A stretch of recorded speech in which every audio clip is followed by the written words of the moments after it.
북한 최고 지도자의 개인 공간. 그 문을 넘는 순간 여자의 삶은 곧 끝이었습니다.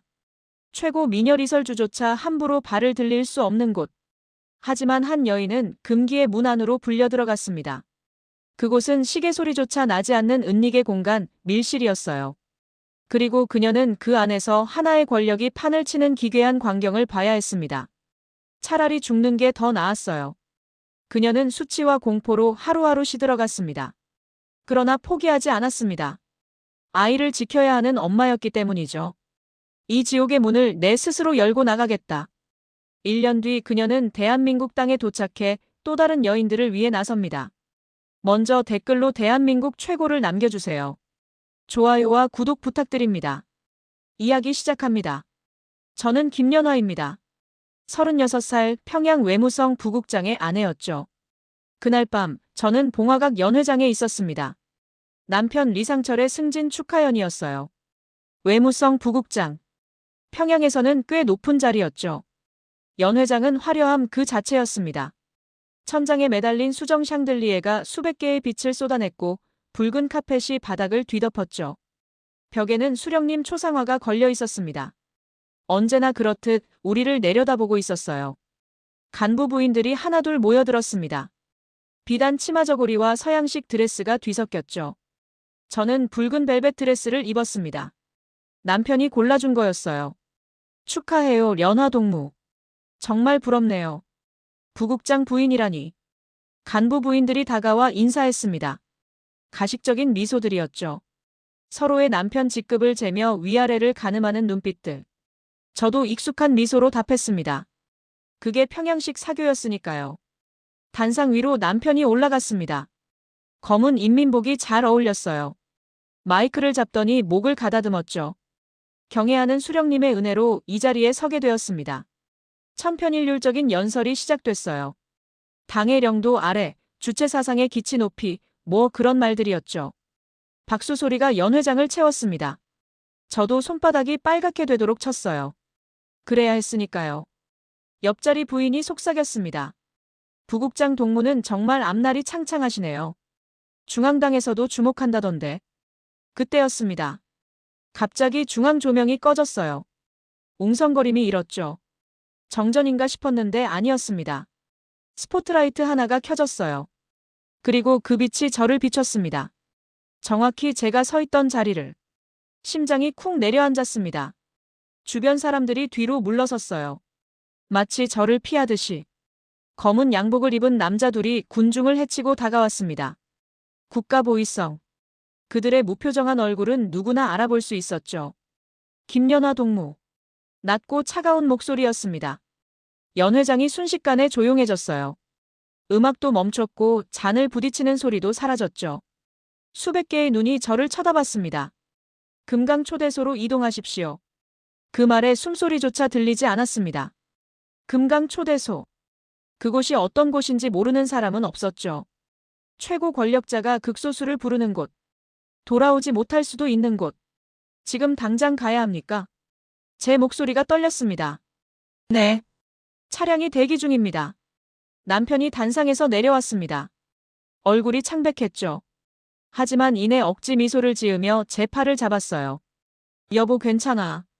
영광스러운 일이야. 지도자 동지께서 직접 부르신 거야. 그의 손이 떨고 있었습니다. 하지만 눈빛은 달랐어요. 두려움과 함께 묘한 기대감이 섞여 있었죠. 제 아내가 선택받았다는 사실에 도취된 것 같았습니다. 잘 다녀와. 우리 가족의 앞날이 달렸어. 그가 제 등을 떠밀었습니다. 주변 간부들도 고개를 끄덕였죠. 축하합니다. 큰 영광입니다.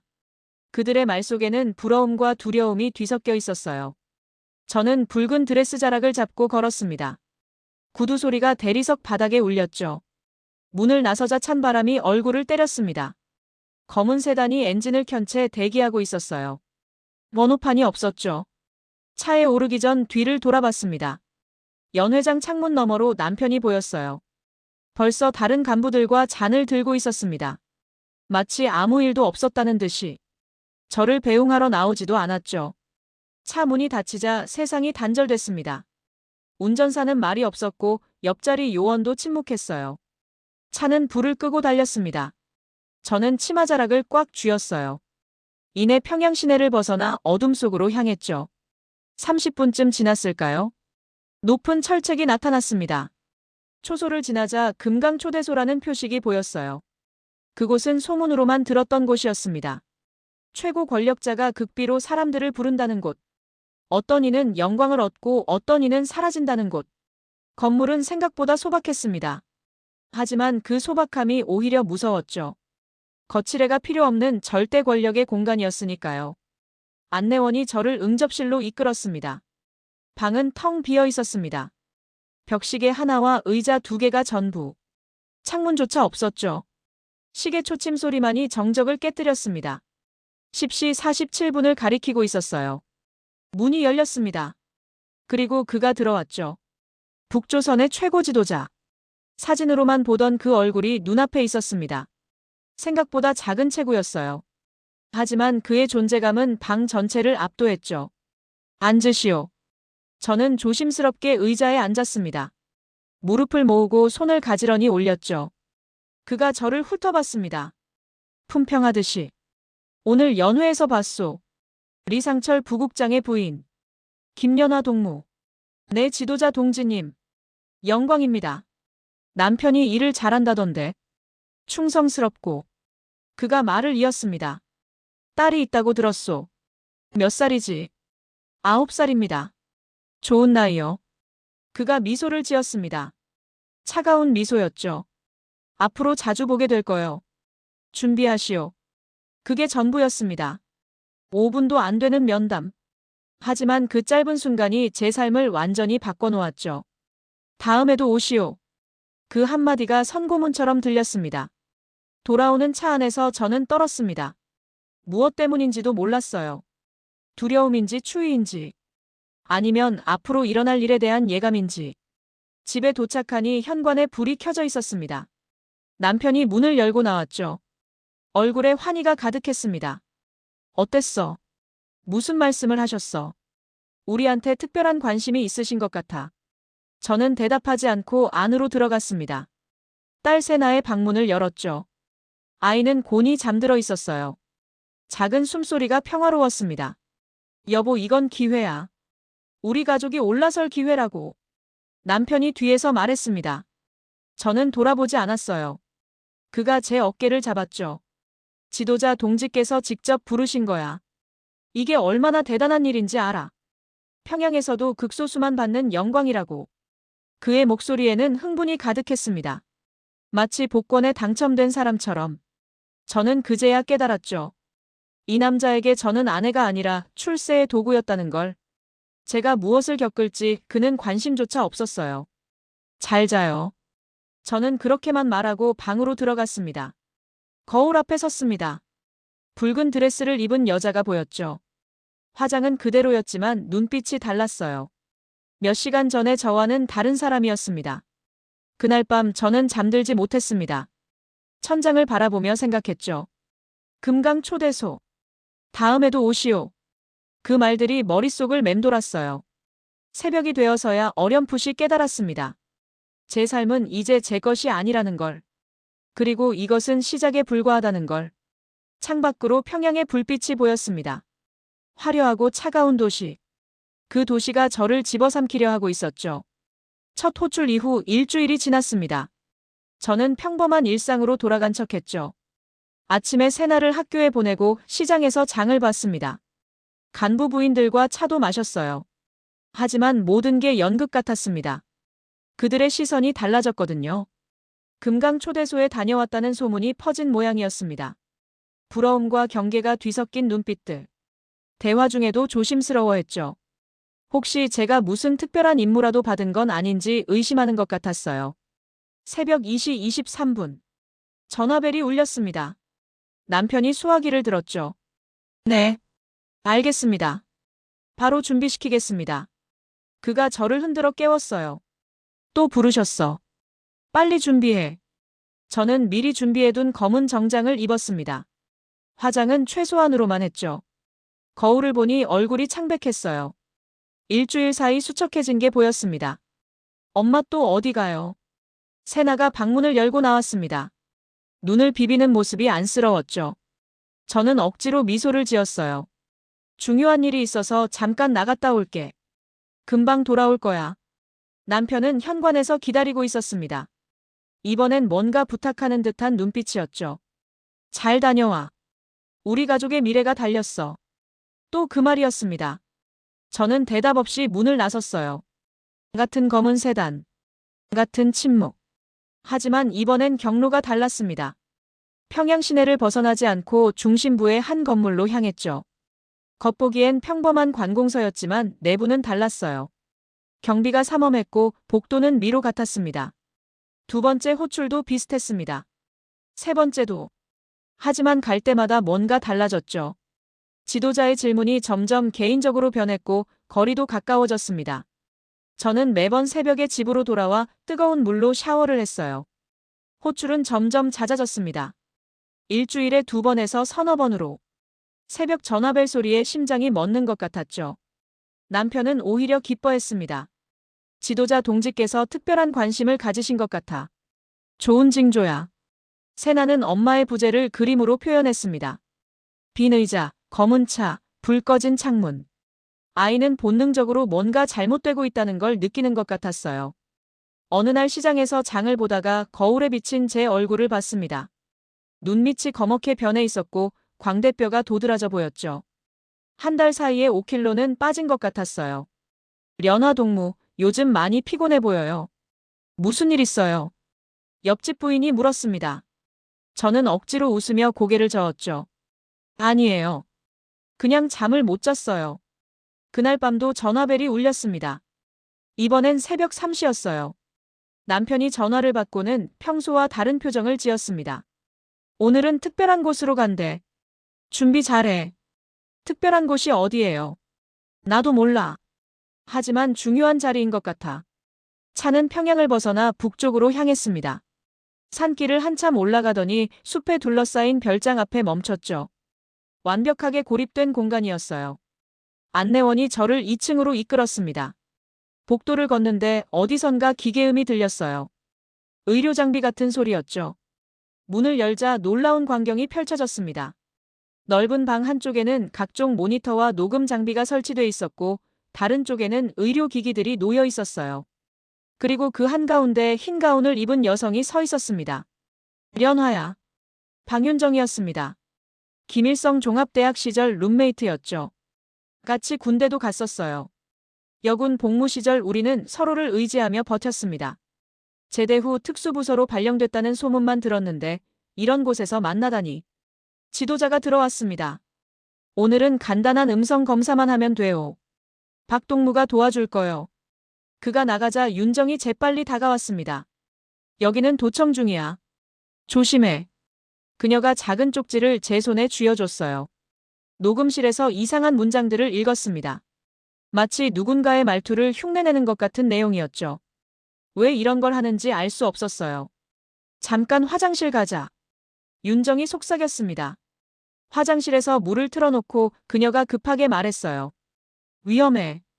여기서 큰일을 준비 중이야. 너도 말려든 거야. 무슨 일인데?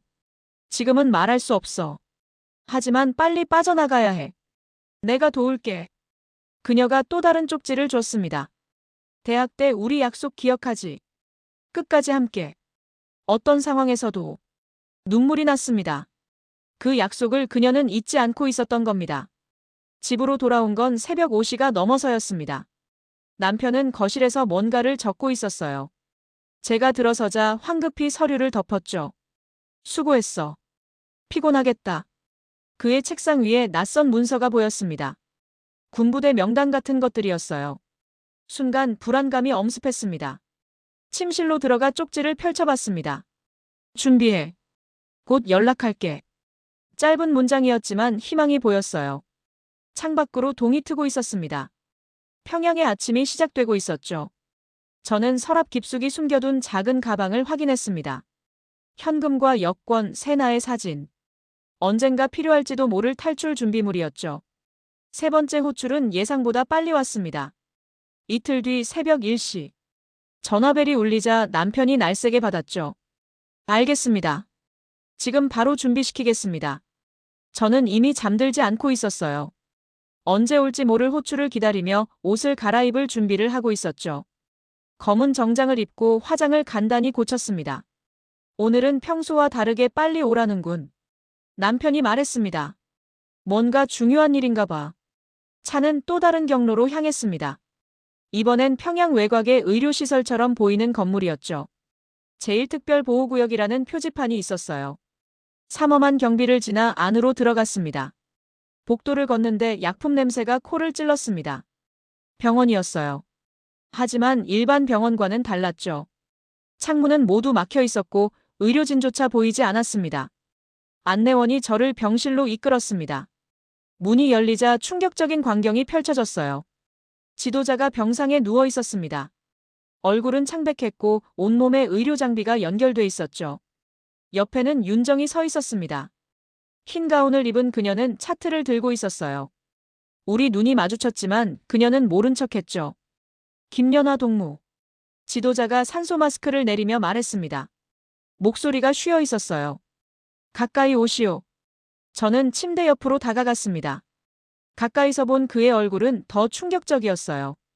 눈 주위가 검게 변해 있었고 볼은 푹 꺼져 있었죠. 모시다시피 내 건강이 좋지 않소. 하지만 인민들은 이 사실을 몰라야 하오. 내 지도자 동지님. 그가 벽면의 모니터를 가리켰습니다. 화면에는 건강한 모습의 지도자가 회의를 주재하는 영상이 재생되고 있었어요. 최근 영상처럼 보였지만 뭔가 이상했죠. 이 체제는 나 없이는 유지될 수 없소. 그래서 내가 항상 건재해 보여야 하오. 이해하겠소? 네. 이해합니다. 윤정이 조용히 다가와 혈압을 재기 시작했습니다. 그녀의 손이 미세하게 떨리고 있었어요. 뭔가를 참고 있는 것 같았죠. 지도자께선 휴식이 필요하십니다. 윤정이 말했습니다. 그가 손을 저었어요. 아직 할 말이 있소. 김연아 동무 당신 목소리가 아주 훌륭하다던데. 제가 당황하자 그가 이어 말했습니다. 박 동무가 분석한 결과 당신 목소리가 특별한 주파수를 가지고 있다고 하더군. 앞으로 중요한 일에 쓰일 거요. 무슨 일이십니까? 때가 되면 알게 될 거요. 그가 기침을 했습니다. 피가 섞인 가래가 나왔죠. 윤정이 재빨리 닦아냈어요. 면담이 끝나고 복도로 나왔을 때 윤정이 팔을 잡았습니다. 잠깐만. 검사 결과 확인할 게 있어. 그녀는 저를 작은 진료실로 데려갔습니다. 문을 닫자 물을 틀었어요. 맞지? 저 상태를. 그녀가 낮게 말했습니다. 오래 못 가. 그래서 저런 걸 준비하는 거야. 저런 게 뭔데? 영상과 음성으로 그가 살아있는 것처럼 보이게 하는 거야. 너도 그 계획의 일부가 된 거고. 말도 안 돼. 그런 게 가능해. 이미 시작됐어. 그녀가 쪽지를 건넸습니다. 시간이 없어. 다음 주가 마지막 기회야. 무조건 와야 해. 집으로 돌아오는 내내 머릿속이 복잡했습니다. 병든 지도자, 가짜 영상 그리고 제 목소리. 도대체 무슨 일이 벌어지고 있는 걸까요? 현관문을 열자 이상한 기운이 느껴졌습니다. 집안이 너무 조용했어요. 남편이 서재에 불을 켜고 있었는데 목소리가 들리지 않았죠. 살며시 다가가 문틈으로 들여다봤습니다. 남편이 누군가와 영상통화를 하고 있었어요. 화면에는 군복을 입은 남자가 보였죠. 이번 주 금요일 새벽 3시. 1호 청사 접근로는 확보했다. 남편이 말했습니다. 보이부는? 화면 속 남자가 물었어요. 내부에 우리 사람이 있다. 문제 없을 거다. 순간 다리에 힘이 풀렸습니다. 금요일. 윤정이 말한 날과 같았어요. 설마 쿠데타를 준비하는 걸까? 살금살금 방으로 돌아왔습니다. 심장이 미친 듯이 뛰었어요. 지도자의 병 가짜 영상 계획 그리고 남편의 쿠데타. 모든 게 연결되어 있는 것 같았죠. 서랍을 열어 탈출 준비물을 확인했습니다. 그리고 세나의 방으로 갔어요. 아이는 곤히 잠들어 있었죠. 작은 숨소리가 평화로웠습니다. 미안해 세나야. 엄마가 너를 지킬게. 창밖으로 평양의 불빛이 보였습니다. 겉으로는 평온해 보였지만 그 속에선 거대한 음모가 꿈틀거리고 있었죠. 저는 조용히 결심했습니다. 윤정의 제안을 받아들이기로. 다음 날부터 조심스럽게 준비를 시작했습니다. 세나가 학교 가는 동안 중요한 물건들을 정리했어요. 가족사진 몇 장과 어머니가 주신 은반지, 그리고 달러와 위안화를 더 모았죠. 남편은 점점 이상해졌습니다. 밤마다 외출이 잦아졌고 새벽에 들어올 때면 술 냄새를 풍겼어요. 가끔 잠꼬대로 작전이니 동진이 하는 말을 중얼거렸죠. 그날 밤이었습니다. 화장실에 가려고 일어났는데 서재에서 남편의 목소리가 들렸어요. 전화 통화를 하고 있었죠. 이번 주 금요일이면 끝난다. 저는 방문 뒤에서 숨을 죽였습니다. 심장이 쿵쾅거렸어요. 통화는 낮은 목소리로 이어졌습니다. 총참모부도 움직였다고 했다. 보위부 내부에도 우리 사람이 있어. 실패할 리 없어. 심장이 얼어붙는 것 같았습니다. 쿠데타. 남편이 쿠데타를 준비하고 있었던 겁니다. 다음 날 아침, 식탁에 앉아 있는데 남편이 커피를 마시며 담담하게 말했습니다. 이 체제는 오래 못 가. 누군가는 새 질서를 세워야지. 저는 커피를 내리던 손을 멈췄습니다. 무슨 소리야? 갑자기 왜 그런 얘기를? 그가 저를 바라봤습니다. 눈빛이 이상했어요. 넌 어제 봤잖아. 그 모습을. 순간 숨이 막혔습니다. 어떻게 알았을까? 제가 당황하자 그가 이어 말했죠. 지도자 동지께서 살아계신데 그게 무슨 소리야? 제가 떨리는 목소리로 물었습니다. 남편은 조용히 웃었습니다. 차가운 웃음이었어요. 살아있어도 움직이지 못하면 그건 없는 거나 같아. 그 순간 모든 퍼즐이 맞춰졌습니다.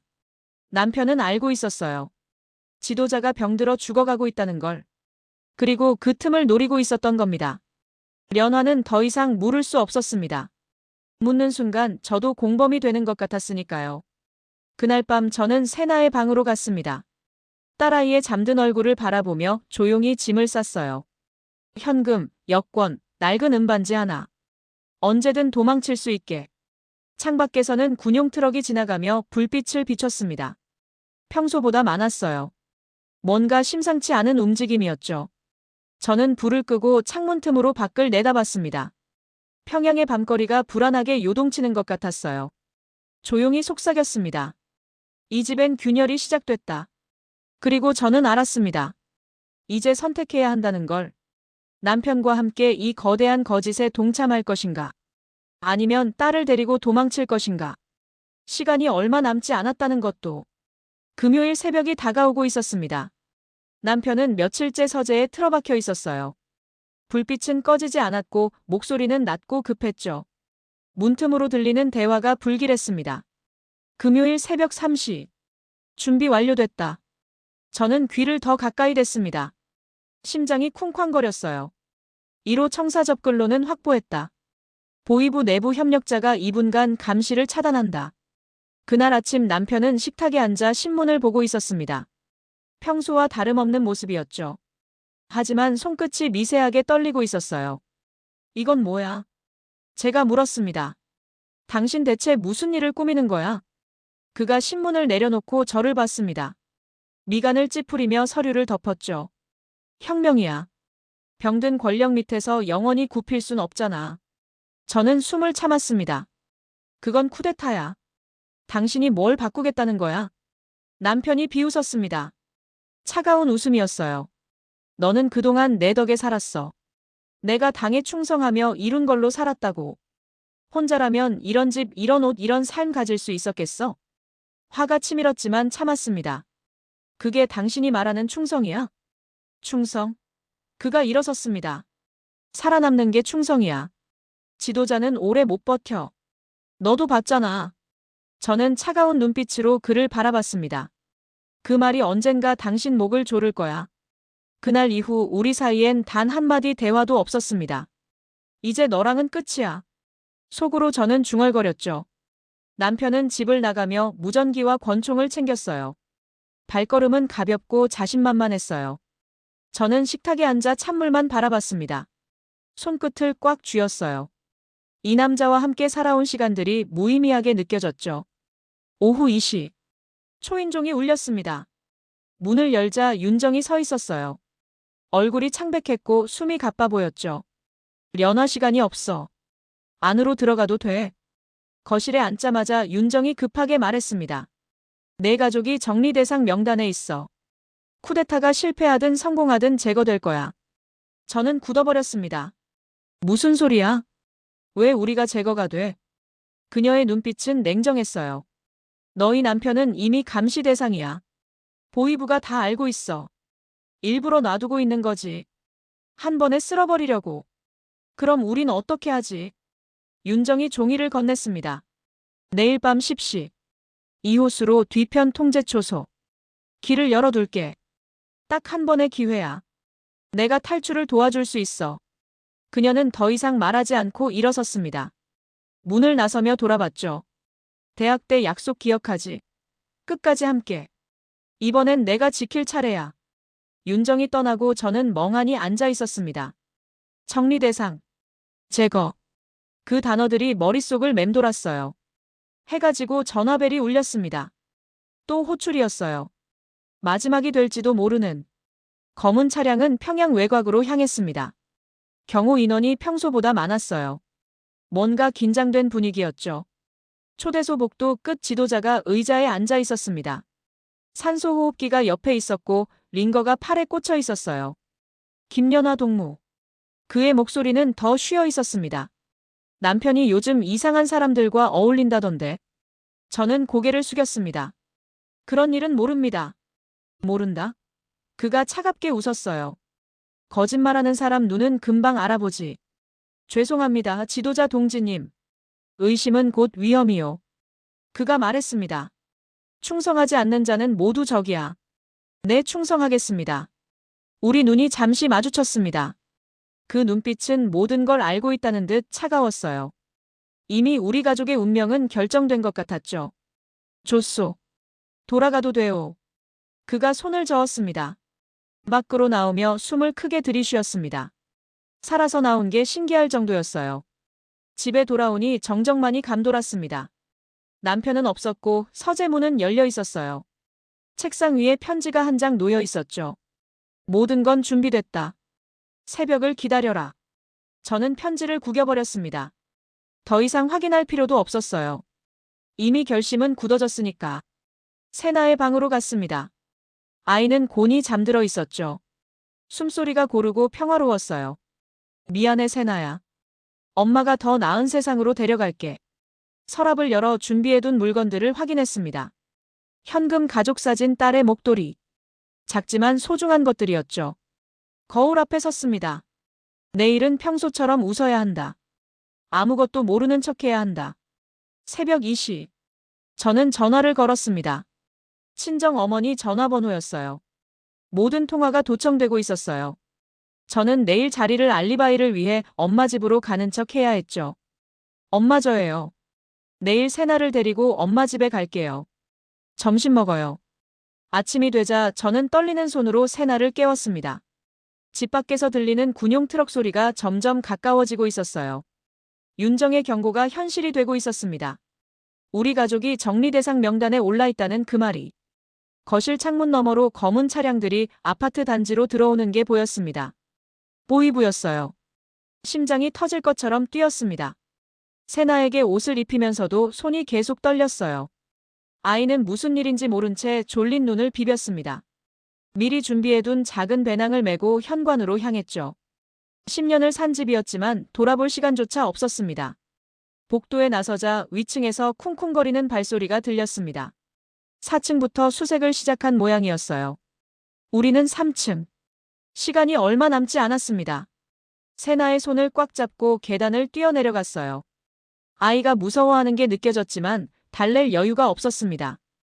1층에 도착하는 순간 정문으로 보위부 요원들이 들이닥쳤습니다. 본능적으로 세나를 끌고 지하 주차장으로 방향을 틀었어요. 어둠 속에서 콘크리트 기둥 뒤에 몸을 숨겼습니다. 세나가 울음을 터뜨리려 하자 제가 손으로 아이 입을 막았어요. 미안했지만 어쩔 수 없었습니다. 손전등 불빛이 주차장을 훑고 지나갔습니다. 요원들의 군화 소리가 점점 가까워졌어요.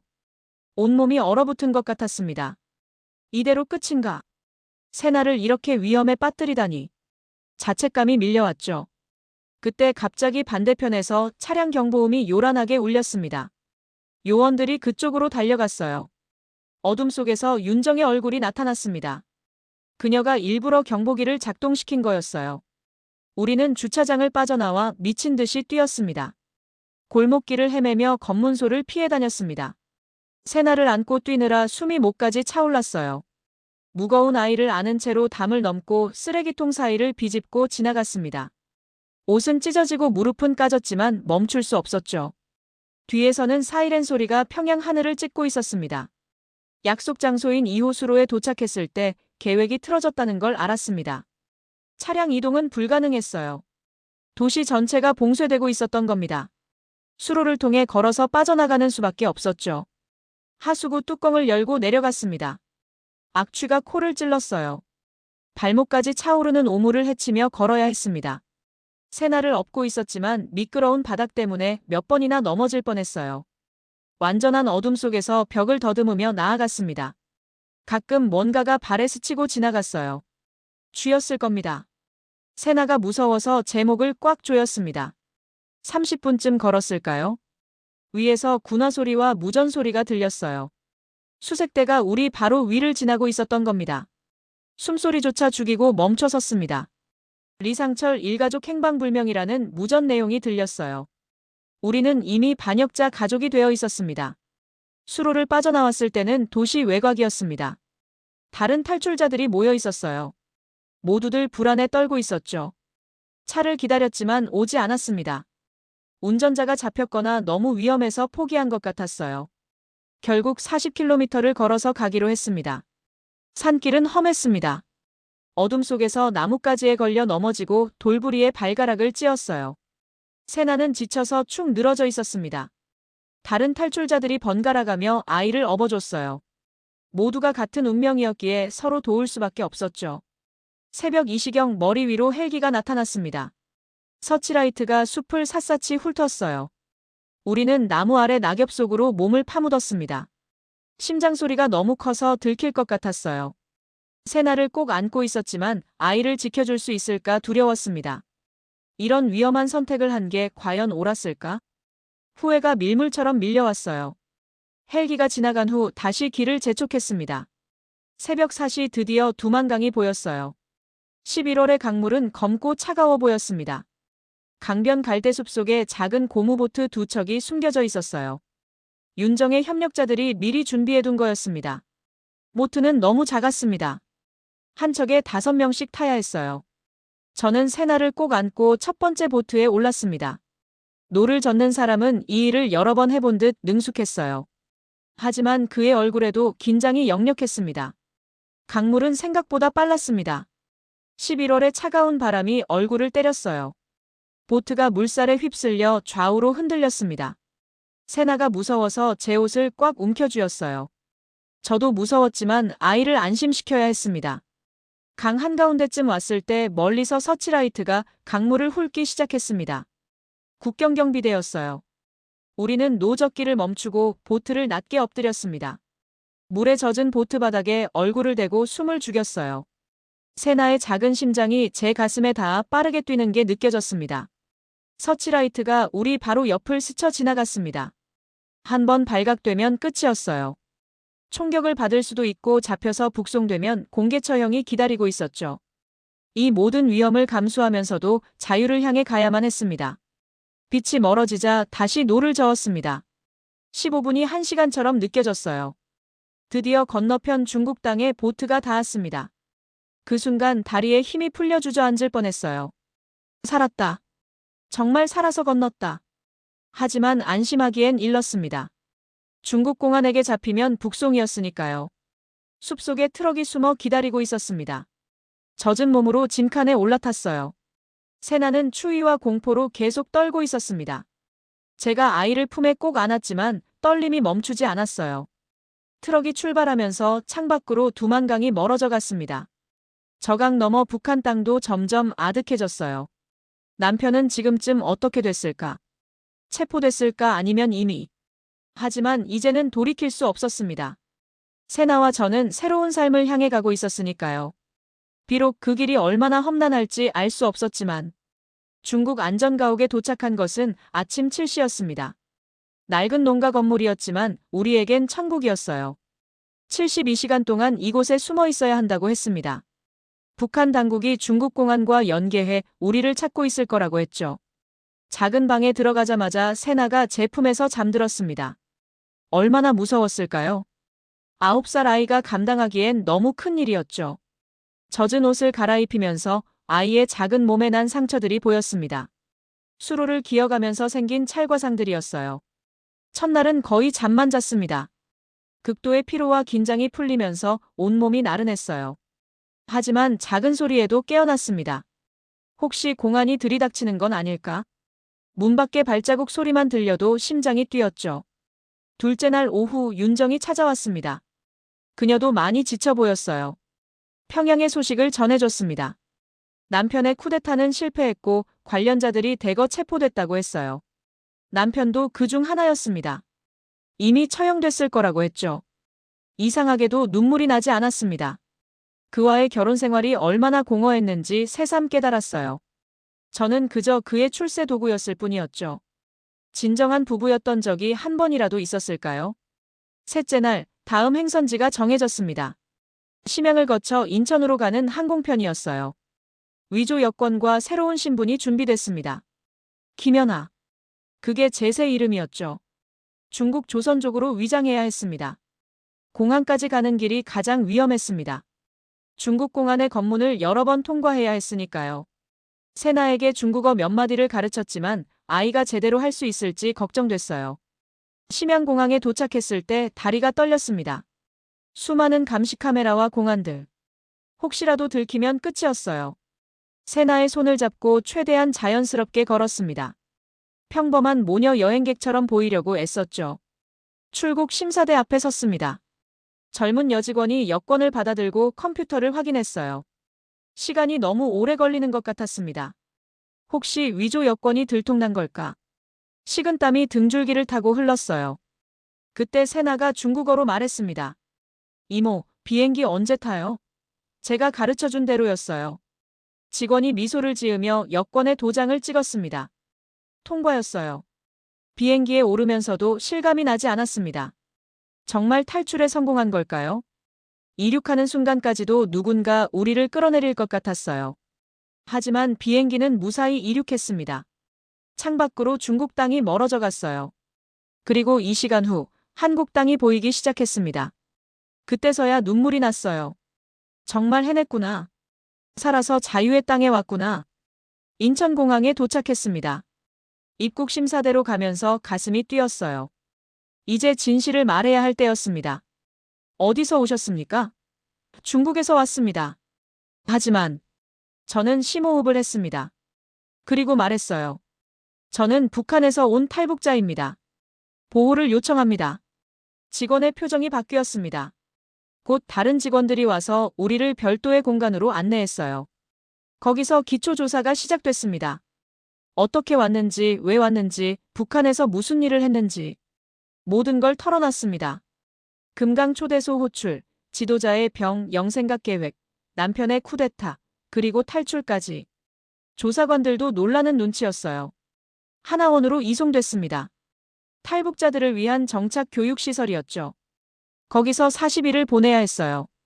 한국 사회에 적응하는 법을 배우는 시간이었습니다. 처음엔 모든 게 낯설었습니다. 자유롭게 말할 수 있다는 것, 감시받지 않는다는 것, 내일을 계획할 수 있다는 것. 북한에서는 상상도 못했던 일들이었어요. 어느 날 조사관이 물었습니다. 언론에 증언할 의향이 있냐고. 저는 망설임 없이 답했어요. 네, 하겠습니다. 누군가는 진실을 말해야 하니까요. 기자회견이 잡혔습니다. 수많은 카메라 앞에 섰어요. 떨렸지만 해야 할 말은 분명했습니다. 저는 평양 외무성 간부의 아내였습니다. 그리고 거짓된 충성의 대가를 받습니다. 플래시가 터졌습니다. 저는 계속 말했어요. 지도자의 병은 감춰졌고 가짜 영상으로 국민을 속이려 했습니다. 제 목소리도 그 계획에 이용될 뻔했어요. 북한은 거대한 감옥입니다. 그곳엔 아직도 수많은 김연아들이 남아 있습니다. 질문이 쏟아졌습니다. 저는 아는 모든 걸 답했어요. 더 이상 숨길 것도 두려워할 것도 없었으니까요. 딸과 저는 새로운 삶을 시작합니다. 비록 모든 걸 잃었지만 자유를 얻었어요. 그것만으로도 감사합니다. 기자회견이 끝나고 세나가 달려왔습니다. 엄마, 이제 다 끝났어요? 저는 아이를 안으며 말했습니다. 아니야. 이제 시작이야. 하나원을 나온 후 서울에 작은 집을 얻었습니다. 정부 지원금과 시민단체의 도움으로 새 출발을 할 수 있었어요. 세나는 한국 학교에 입학했습니다. 처음엔 적응이 힘들었지만 아이는 금세 친구들을 사귀었어요. 저는 북한 인권단체에서 일하기 시작했습니다. 탈북 여성들의 증언을 기록하고 북한의 실상을 알리는 일이었죠. 제 경험이 다른 사람들에게 도움이 될 수 있다는 게 보람됐어요. 가끔 악몽을 꿉니다. 다시 북한으로 끌려가는 꿈, 세나를 빼앗기는 꿈. 그럴 때면 식은땀을 흘리며 깨어나죠. 하지만 창밖으로 보이는 서울의 불빛이 저를 안심시킵니다. 우리는 자유로운 땅에 있다고. 어느 날 밤 세나가 물었습니다. 엄마, 아빠는 어떻게 된 거예요? 저는 한참을 망설이다 답했습니다. 아빠는 다른 길을 선택했어. 우리와는 다른 길을. 다시 만날 수 있을까요? 아마 어려울 거야. 세나는 고개를 끄덕였습니다. 9살 아이도 이미 많은 걸 이해하고 있었어요. 1년이 지났습니다. 우리는 완전히 새로운 사람이 되어 있었어요. 김연화라는 이름도 과거가 됐습니다. 하지만 북한에서의 기억은 여전히 생생했어요. 특히 마지막으로 본 평양의 모습이. 윤정의 소식은 들리지 않았습니다. 무사히 탈출했기를 바랄 뿐이었어요. 그녀가 없었다면 우리도 없었을 테니까요. 새벽에 일어나 일기를 씁니다. 잊지 않기 위해서, 기록하기 위해서. 언젠가 통일이 되면 이 기록들이 역사가 될 거라고 믿으면서. 창밖으로 동이 트고 있습니다. 새로운 하루가 시작되는 거죠. 세나가 일어나면 아침을 차려줘야 합니다. 평범한 일상이지만 우리에겐 기적 같은 일이에요. 저는 일기장을 덮으며 마지막 문장을 적었습니다. 나는 도망친 게 아니라 다시 살아난 것이다.